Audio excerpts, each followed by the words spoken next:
Another day, another gala vlog. Hello minsan, konnichiwa. For today's video, kumalan naman tayo. Dito nga pala tayo ngayon sa Chichibu. Nga pala, kami lang tatlo, si Daddy at saka si Kuya. At dahil yes, may kami sa work at tama-tama naman wala din pasok sa school si Kuya. Nag-date na lang kaming tatlo. At nandito nga pala tayo ngayon sa Matsuri Nuyu. Katabi lang mismo ito ng Chichibu Station.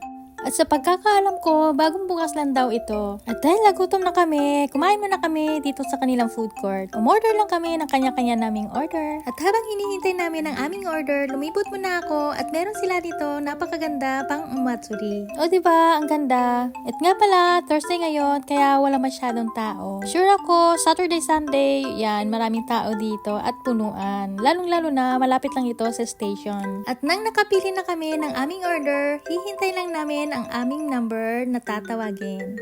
At pagkatapos, dumating agad ang order ni Kuya. Sa kanya itong order, o diba, napakalaki. Set na siya with soup at pickles na chorba na extra. At pagkatapos, dumating na din ang order ni Daddy. Magkasunod lang din pagdating ng aking order. So, ito naman ang akin. Meron siyang soup at tororo na itatoppings mo sa inyong rice. O diba? And after that, pumunta kami dito sa kanilang souvenir shops. Marami nitong tinda na pampasalubong. So, ayan, mamili lang kayo ang kanilang mga delicacies. At sobrang cute ng kanilang mga paninda dito. Manghihinayang ka lang talagang kainin, lalo na ito. Meron din mga popcorn na iba't ibang flavor. Merong strawberry, caramel at iba pang flavor. Dito sa Japan, hindi uso ang labubo. Dahil napakarami dito ng mga keychain na kagaya nito. Ito nga pala ang kanilang Chichibu Pie.